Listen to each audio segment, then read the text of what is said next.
ಈ ಚಲೋ ತಂಗೆ ಜಿಗಿಟ್ ತಿರ್ಕೊಂಡ್ರಿ ಒಂದು ಸ್ವಲ್ಪ ಒಂದು 5 ನಿಮಿಷ ಬಿಡ್ಬೇಕ್ರಿ. ಇದು ಪರಾತ್ಗೆ ಹಾಕ್ಕೊಂಡು ನಾದ್ಕೋತೀನಿ ರೀ. ಇದನ್ನು ಗಟ್ಟಿಯಾಗಿ ನಾದ್ಬೇಕ್ರಿ, ಏಕ್ದಮ್ ಗಟ್ಟಿ ಇರ್ಬೇಕ್ರಿ. ಈಗ ನೋಡ್ರಿ ರೊಟ್ಟಿ ನಾನು ಹಂಚಿನಾಗ ಹಾಕ್ತೀನಿ ರೀ.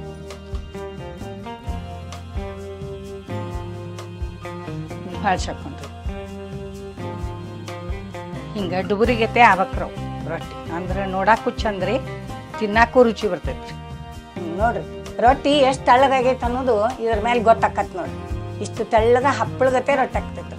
ಮನೆ ಮನೆಗೂ ಬಂತು ಸಜ್ಜಿ ರೊಟ್ಟಿ, ತಿಂದವನೇ ಗಟ್ಟಿ ಗಟ್ಟಿ.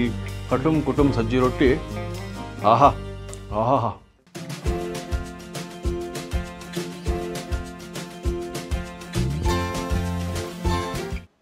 ನಮಸ್ಕಾರ ವೀಕ್ಷಕರೇ, ಇವತ್ತು ಲಲಿತಾ ಹುರ್ಕಡ್ಡೆ ಅವ್ರು ಬರ್ತಾರೆ. ಅವ್ರನ್ನೇನು ಹೊಸದಾಗಿ ನಿಮಗೆ ಪರಿಚಯ ಮಾಡೋದು ಬೇಕಾಗಿಲ್ಲ, ಯಾಕಂದ್ರೆ ಮೊನ್ನೆ ಎಪಿಸೋಡ್ನಲ್ಲಿ ಮೆಂತ್ಯ ಕಡುಬು ಮಾಡಿ ತೋರಿಸಿದ್ರು. ಇವತ್ತೇನು ಮಾಡ್ತೀರಿ ಲಲಿತಾ? ನಮಸ್ಕಾರ ವೀಕ್ಷಕರೇ, ನಮಸ್ಕಾರ ಅಮ್ಮ. ಅಮ್ಮ 4 ದಿನ ಉದೈತೆ ಸಂಕ್ರಾಂತಿ ಹಬ್ಬ, ಸಜ್ಜಿ ರೊಟ್ಟಿ ಮಾಡ್ಬೇಕಂತ ಬಂದೇನಿ ನೋಡ್ರಿ. ನಾ ಬರ್ರಿ, ನೀವು ರಾಮದುರ್ಗ ಕಡೆಗೆ ಸಜ್ಜಿ ರೊಟ್ಟಿ ಭಾಳ ಚಲೋ ಮಾಡ್ತಾರೆ, ಮಾಡಿ ತೋರಿಸ್ಬರ್ರಿ. ಬರ್ರಿ ಸಜ್ಜಿ ರೊಟ್ಟಿ ಮಾಡೋಣ. ಅದಕ್ಕೆ ಏನೇನು ಸಾಮಾನು ಬೇಕಾ ಎಲ್ಲ ಹೇಳ್ತೇನೆ ನೋಡ್ರಿ. ಇದು ಸಜ್ಜಿ ಹಿಟ್ರಿ, 2 ಬಟ್ಲ ಸಜ್ಜಿ ಹಿಟ್ರಿ, 1 ಬಟ್ಲ ಅಕ್ಕಿ ಹಿಟ್ಟು, 1 ಬಟ್ಲ ಜೋಳದ ಹಿಟ್ಟು, ಸ್ವಲ್ಪ ಅರಿಶಿನ ಪುಡಿ, ರುಚಿಗೆ ತಕ್ಕಷ್ಟು ಉಪ್ಪು, ಆಮೇಲೆ ಕರಿ ಎಳ್ಳು ಬಿಳಿ ಎಳ್ಳು ಮಿಕ್ಸ್ ಮಾಡ್ಕೊಂಡೇನ್ರಿ. ಭಾಳ ಚಂದ ಕಾಣಿಸ್ತಾವೆ ರೊಟ್ಟಿ. ಈಗ ರೊಟ್ಟಿ ಮಾಡೋಣ ಬರ್ರಿ. ರೊಟ್ಟಿ ಮಾಡೋಕ್ಕಿಂತ ಮೊದಲೇ ಗ್ಯಾಸ್ ಹಚ್ಕೊಳ್ಳೋಣ್ರಿ, ನೀರು ಕಾಯಕ್ಕೆ ಇಡೋಣ್ರಿ. ಇದಕ್ಕೆ ಜಿಗಿಟ್ ಅಂಥೇಳಿ ಜಿಗಿಟ್ ಮಾಡ್ಕೋತೀವ್ರಿ ನಾವು ಫಸ್ಟ್. ಈಗ ನೀರು ಕುದಿಯಾಕತ್ತೈತ್ರಿ, ಇದಕ್ಕೆ ಸ್ವಲ್ಪ ಉಪ್ಪು ಹಾಕ್ಕೊಳ್ಳೋಣ್ರಿ. ಆಮ್ಯಾಗ ಒಂದು ಸ್ವಲ್ಪ ಅರಿಶಿನ ಪುಡಿ ಹಾಕ್ಕೊಳ್ಳೋಣ್ರಿ, ಕಲರ್ ಭಾಳ ಚಂದ ಬರ್ತಾವೆ ರೊಟ್ಟಿಗೆ. ಆಮೇಲೆ ಇದಕ್ಕೆ ಅಕ್ಕಿ ಹಿಟ್ಟು ಮತ್ತು ಜೋಳದ ಹಿಟ್ಟು ಎರಡೂ ಮಿಕ್ಸ್ ಮಾಡ್ಕೊಂಡು ಇದ್ರಾಗ ಹಾಕ್ಬೇಕ್ರಿ. ಇದು ಅರ್ಧ ಕಪ್ಪು ಅಕ್ಕಿ ಹಿಟ್ಟು, ಅರ್ಧ ಕಪ್ಪು ಜೋಳದ ಹಿಟ್ಟು ತೊಗೊಂಡು ಜಿಗಿಟ್ ತಿರ್ಕೋಬೇಕ್ರಿ. ಈ ಚಲೋ ತಂಗೆ ಜಿಗಿಟ್ ತಿರ್ಕೊಂಡ್ರಿ ಒಂದು 5 ನಿಮಿಷ ಬಿಡ್ಬೇಕ್ರಿ. ಇದು ಚೆಂದಾಗಿ ಮೆಂದು ಬರ್ತೈತೆ.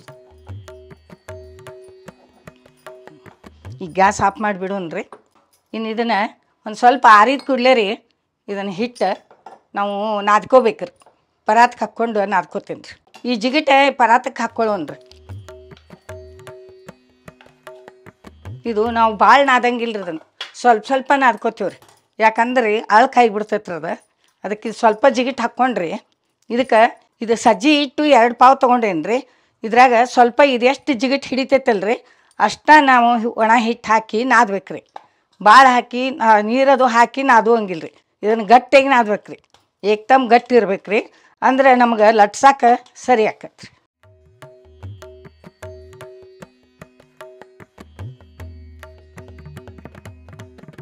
ಕೈ ಎದ್ಕೊಂಡು ಮತ್ತೆ ನಾದ್ಕೊತೀವಿ. ಒಂದು ಸ್ವಲ್ಪ ಒಣ ಇದ್ದಾಗ ರೀ ಒಂದು ಸ್ವಲ್ಪ ಹೌದಲ್ಲ ಅನ್ನೋಂಗೆ ಒಂದು ಸ್ವಲ್ಪ ನೀರು ಹಚ್ಕೊಂಡು ಚೆಂದ ಗಟ್ಟಿಯಾಗಿ ನಾದ್ಕೋಬೇಕ್ರಿ.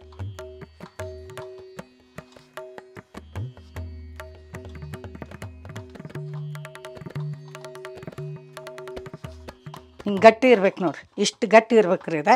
ಅಂದ್ರೆ ಲಟ್ಸಾಕ ಸರಿ ಆಕೈತ್ರಿ. ನೋಡ್ರಿ ಈಗ ಹಿಟ್ಟೆಲ್ಲ ರೆಡಿ ಮಾಡ್ಕೊಂಡೀನಿ. ಇಲ್ಲೇ ಹಂಚ್ಕಾಯಿ ಹಾಕಿಟ್ಟೇನಿ ರೀ. ಒಂದು ಅಗಲನ ಹಂಚಿಟ್ಟೇನಿ ರೀ, ಒಂದು ಡುಬುರಿಯನ್ನು ಹಂಚಿಟ್ಟೇನಿ ರೀ. ಇದ್ರಾಗ ಬೇಯಿಸಿ ಇದ್ರಾಗ ಹಾಕೋತೀನಿ ರೀ. ನಾ ಈಗ ರೊಟ್ಟಿ ಲಟ್ಸೋನ್ ಬರ್ರಿ, ಹೆಂಗೆ ಲಟ್ಟಿಸ್ತೇನೆ ಅಂತ ತೋರಿಸ್ತೇನೆ ನೋಡ್ರಿ.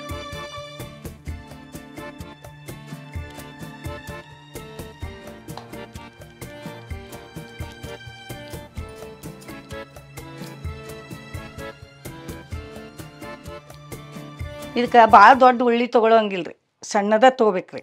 ಸಣ್ಣ ಸೈಜ್ ತೊಗೊಂಡ್ರೆ ರೊಟ್ಟಿ ತೆಳ್ಳಗೆ ಮಾಡೋಕೆ ಅನುಕೂಲ ಆಕೈತೆ ರೀ. ಇದಕ್ಕೆ ಎಳ್ಳು ಹಚ್ತೇನೆ ನೋಡ್ರಿ.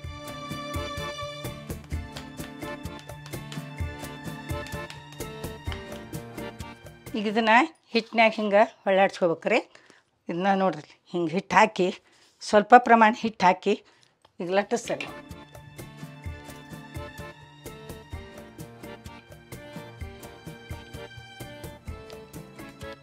ಆಮೇಲೆ ಇದು ಅಂಚಿ ಎಲ್ಲ ಹಿಂಗೆ ಹತ್ತಿಕೋಬೇಕ್ರಿ, ಯಾಕಂದ್ರೆ ಅದು ಸೀಳ್ದಂಗೆ ಹಾಕವ್ರೆ. ಅದಕ್ಕೆ ಹಿಂಗೆ ಅಂಚಿ ಎಲ್ಲ ಹತ್ತಿಕೊಂಡು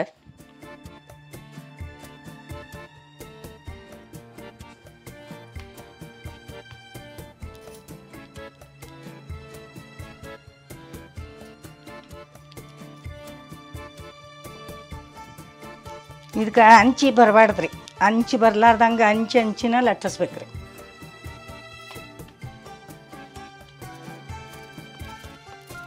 ಈಗ ರೊಟ್ಟಿ ರೆಡಿ ಆಗೈತೆ ನೋಡ್ರಿ, ಇದನ್ನು ಬೇಯಿಸ್ಕೊಳ್ಳೋಣ್ರಿ. ಈಗ ನೋಡ್ರಿ ರೊಟ್ಟಿ ನಾನು ಹಂಚಿನಾಗ ಹಾಕ್ತೇನೆ ರೀ.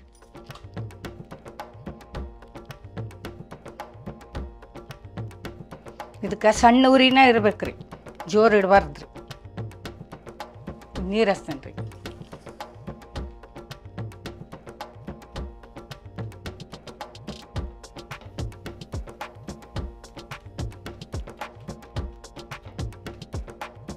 ಈಗ ನೀರು ಹಚ್ಚಿದ್ನ ರೀ, ಒಂದು ಸೆಕೆಂಡ್ ಬಿಟ್ಟು ಇದನ್ನು ಹೊಳ್ಸಿ ಹಾಕ್ಬೇಕು ರೀ.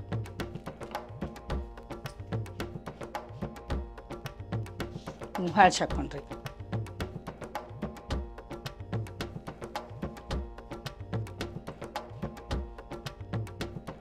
ಇದನ್ನ ಈ ಹಂಚಿಗೆ ಹಾಕ್ತೇನೆ ರೀ. ಈ ರೊಟ್ಟಿನ ಈ ಹಂಚಿಗೆ ಹಾಕ್ತೇನೆ ರೀ.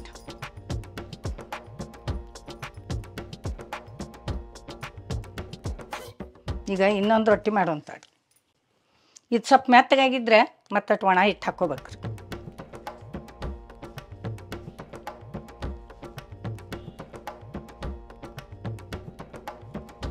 ಈಗ ನೋಡಿ, ಈಗ ಹಂಚಿ ಬೇಯಿಸ್ಕೋಬೇಕ್ರಿ ಅದನ್ನು.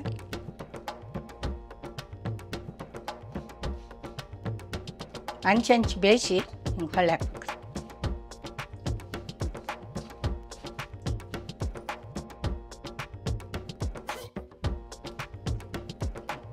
ಹಿಂಗೆ ಡುಬುರಿಗತೆ ಆಗ್ಬೇಕ್ರಿ ಅವು ರೊಟ್ಟಿ. ಅಂದ್ರೆ ನೋಡಕ್ಕೂ ಚಂದ ರೀ, ತಿನ್ನಕ್ಕೂ ರುಚಿ ಬರ್ತೈತೆ ರೀ.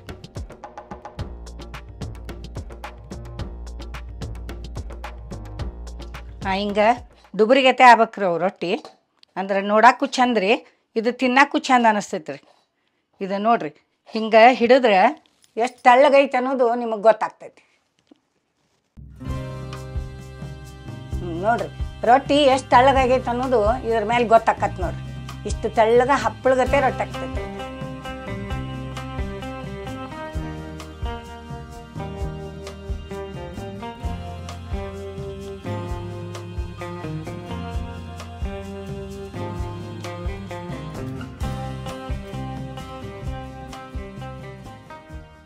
ಎರಡನೇ ರೊಟ್ಟಿ ನೋಡ್ರಿ ಹಾಕಾಕತ್ತೀನಿ.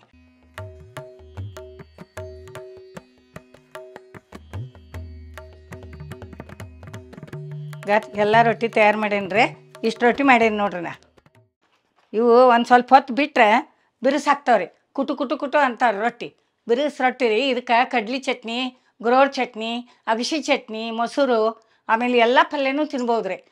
ಬದ್ನಿಕಾಯಿ ಎಣ್ಗಾಯಿ ಪಲ್ಯ ತಿನ್ಬೋದು, ಆಮೇಲೆ ಹೀರಿಕಾಯಿ ಎಣ್ಗಾಯಿ ಪಲ್ಯ ತಿನ್ಬೋದು.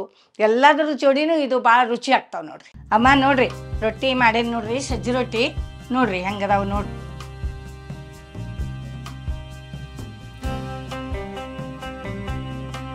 ಸಂಕ್ರಾಂತಿ ಬಂತು ಸಜ್ಜಿ ರೊಟ್ಟಿ, ಮನೆ ಮನೆಗೂ ಬಂತು ಸಜ್ಜಿ ರೊಟ್ಟಿ, ತಿಂದವನೇ ಗಟ್ಟಿ ಗಟ್ಟಿ. ಮನೆ ಸಮಯ ವೇಸ್ಟ್ ಮಾಡೋದೇ ಬೇಡ, ತಿಂದು ಗಟ್ಟಿ ಆಗ್ಬಿಡೋಣ. ಹಾಂ, ಎಂಥ ಅದ್ಭುತವಾದ ಸಜ್ಜಿ ರೊಟ್ಟಿ ಸಿಕ್ಬಿಡಿದೆ ನೋಡಿ. ಅವ್ರು ಹೇಳಿದ್ರಲ್ಲ ಈಗ ದೋಣಿ ಆಕಾರದಲ್ಲಿ ಸಜ್ಜಿ ರೊಟ್ಟಿ. ನಮಗೆ ಇವತ್ತು ಎಷ್ಟೊಂದು ಕಾಂಬಿನೇಷನ್ ಹೇಳಿದರು. ಇದು ರೊಟ್ಟಿ ಏನೇನು ತಿನ್ನಬೇಕು ಅಂತ ಹೇಳಿ. ಇವತ್ತು ನನಗೆ ಪುಂಡಿ ಪಲ್ಯ ಸಿಕ್ಕಿದೆ, ಗುರಾಳ್ ಚಟ್ನಿ, ಮೊಸರು ತಿನ್ಬೋದಂತೆ. ದೋಣಿ ಆಕಾರ ಅಂತ ಹೇಳಿದ್ರಲ್ಲ, ಅದರೊಟ್ಟಿಗೆ ಪುಂಡಿ ಪಲ್ಯನೂ ಇದೆ. ಅವ್ರು ಹೇಳಿದ್ರು ಈ ಯಾವುದೇ ಒಂದು ಚಟ್ನಿ ಪುಡಿ ಒಟ್ಟಿಗೆ ಮೊಸರು ಹಾಕೊಂಡ್ರೆ ಅದ್ಭುತ ಆಗಿರುತ್ತೆ ಅಂಥೇಳಿ. ನಾವು ಇಲ್ಲಿ ಕಡ್ಲಿ ಪುಡಿ ಚಟ್ನಿ ಇದೆ, ಅದನ್ನು ಕಲಿಸ್ಕೊಂಡಿದ್ದೀನಿ. ನಾವೆಲ್ಲ ತಿಂದು ಗಟ್ಟಿಯಾಗುವಂತಹ ಸಂಕ್ರಾಂತಿಗೆ ಸಜ್ಜಿ ರೊಟ್ಟಿ ಇಲ್ಲಿದೆ ನೋಡಿ. ಕಟಮ್ ನೋಡಿರಿ ಸೌಂಡು ನೋಡಿ, ಹಿಂಗೆ ಬರ್ಬೇಕು ಸೌಂಡು. ಸೊ ನಾನು ಪುಂಡಿ ಪಲ್ಯ ಒಟ್ಟು ತಿಂತೀನಿ ಇವತ್ತು.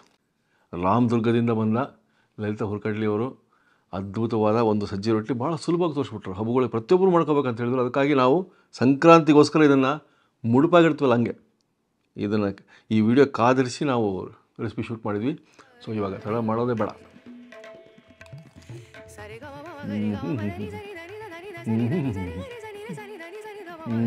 ಅದಕ್ಕಂತಾರ ಆಹಾ, ಅದು ಈ ಸಂಕ್ರಾಂತಿ ಬರೋ ಸಮಯ ಕರೆಕ್ಟಾಗಿ ಈ ಚಳಿಗಾಲ ಮುಗಿತದೆ, ಬಿಸಿಲುಗಾಲ ಶುರುವಾಗುತ್ತೆ, ಬೇಸಿಗೆಗಾಲ. ಅದ್ರ ಮಧ್ಯೆ ಕುಟುಂಬ ಸಜ್ಜಿ ರೊಟ್ಟಿ ಆಹಾ ಗಟ್ಟಿ ಮಾಡ್ತದೆ ನಿಮಗೆ. ಸೊ ಇಡೀ ವರ್ಷಕ್ಕೆ ಒಳ್ಳೆ ನಾಂದಿ ಇದು. ಸುಗ್ಗಿ ಕಾಲದ ದೊಡ್ಡ ಹಬ್ಬ ಸಂಕ್ರಾಂತಿ. ಇದೇ ಥರದ ಒಂದು ಸುಗ್ಗಿ ಕಾಲದ ರೆಸಿಪಿ ಅಂತ ಹೇಳ್ಬೋದು. ರೈತರ ಮನೆಯಲ್ಲಿ ಇದು ಸರ್ವೇ ಸಾಮಾನ್ಯ. ನಿಮ್ಮ ಮನೆಯಲ್ಲೂ ಇದು ಮಾಡ್ಕೊಳ್ಳಿ, ನಮಗೆ ಹೇಳಿ. ಸಂಕ್ರಾಂತಿ ಹಬ್ಬದ ಶುಭಾಶಯಗಳು. ಈ ರೊಟ್ಟಿ ಮಾಡ್ಕೊಳ್ತೀನಿ ಅಂದ್ಕೊಳ್ತೀನಿ ನಾನು. ಸಜ್ಜಿ ರೊಟ್ಟಿ ಸಿಕ್ಬಿಡೋದು ಇವತ್ತು. ನಾನು ತಿಂದು ಮುಗಿಸ್ತೀನಿ, ಮತ್ತೆ ಸಿಗೋಣ. ಹಾಂ, ನಮಸ್ಕಾರ.